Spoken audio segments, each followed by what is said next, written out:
I don't have a green thumb, but I watched a video about how AI was going to take all the jobs, and I suddenly had the urge to grow things. And by things, I mean food. I wanted to learn how to grow food so that my family could survive just a little bit longer in an apocalyptic wasteland. So for the last 200 days, that's exactly what I've been doing.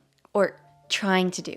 Like I said, I don't have a green thumb, so naturally there were difficulties. My plan was to focus on calorie-dense foods. After all, man cannot live on kale alone. So I would plant squash, zucchini, corn, beans, potatoes, and sweet potatoes. The problem was, it was already the middle of April when I got it into my head to start growing things. And here, once fall hits, it's like someone switches a flip to dark, wet, and cold. So I was racing against the clock, my lack of knowledge, and every squirrel, raccoon, and rabbit in the neighborhood who wanted to stop by for a spot of lunch. If the best time to plant was a month ago, the second best time to plant was right then and there. So that's what I did. I planted some corn seed, and quite providentially, one of my coworkers was giving away squash, bean, and zucchini plant starts, so I wouldn't be starting from scratch with those. I planted some potato peels because I heard that you could grow potato plants from a potato peel. This is true, but I didn't learn a crucial bit of information about potatoes until like a half year later that would have changed my whole approach. I also really wanted to grow sweet potatoes because I love sweet potatoes above all other potatoes. And by sweet potatoes, I mean yams, the orange and the purple ones. That's the ones that are delish. However, sweet potatoes typically prefer warm tropical climates. Maybe that's why we get along so well.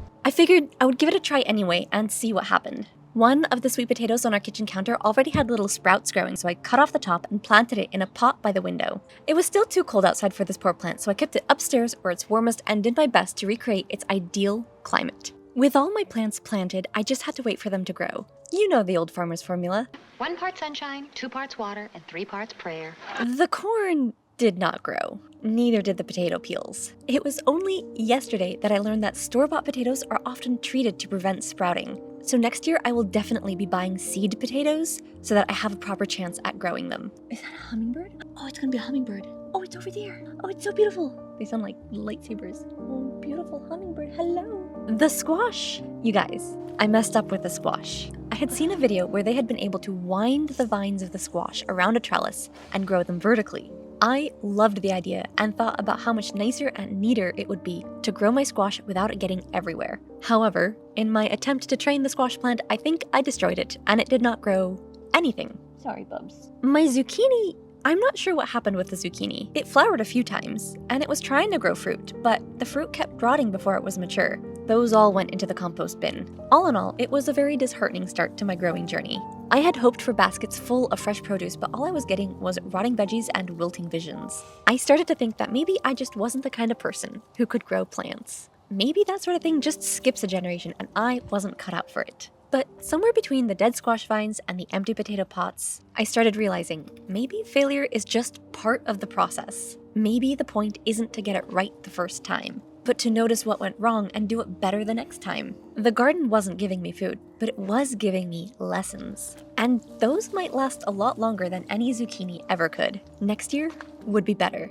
But in the meantime, I waited and I watered. The beans actually turned out way better than I expected. They grew strong and green. They flowered and soon they had pods growing on them. I actually had no idea when I should be harvesting the beans, but after a bit of Googling, I figured it out. Once the pods were brown and dry, I could pick them and shell them. For now, I just had to wait. By the end of June, my sweet potato plant had graduated from the little pot inside to the big pot outside. It would only have 2 months of optimal growing weather, but I had to hope that it would be enough. The summer was hot, which it liked, and after a few weeks, it showed some spirit, growing new leaves and lengthening its vines. My bean plants were picked and shelled, and actually recently the plant flowered again and is trying to grow new pods, but I don't think that we're gonna have warm and dry enough weather for the pods to properly mature. July passed, August waned, September faded, and October disappeared. All the while, I was wondering what was happening underneath the surface of that big pot. Was it growing anything, or was I watering a pot of dirt for months on end?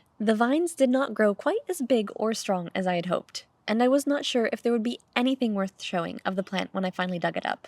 I left the sweet potato plant outside as long as I could to give it every chance of growing. I knew that it wouldn't survive any frost, but as October turned into November, I had a new worry. It was so wet that I worried that any tubers down there would rot. And with some sort of bug feasting on the leaves, I knew that the time had come to see what, if anything, was growing below the soil. If you're liking this video, go ahead and give it a like. Also, if you like videos about learning new skills and refining existing ones, go ahead and hit subscribe because we're always learning something new on this channel.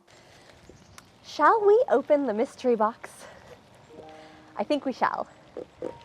Pass. Just gonna actually scooch this forward. Oh, of course it's raining, so it's like twice as heavy. I need you in there. Okay. Let's go. Oh, that's a lot of water. Oh no, that's not good. Oh dear. Okay. Ooh, now I'm... Ooh! Okay.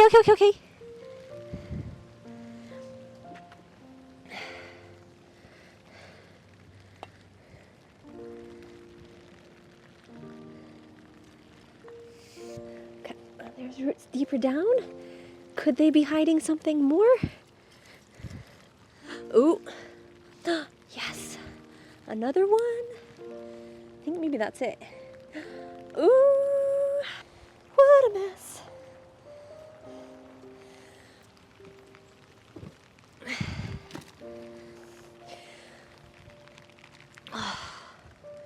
Look at these baby sweet potatoes. I grew these. Well, I planted them at least. Oh, that's so exciting.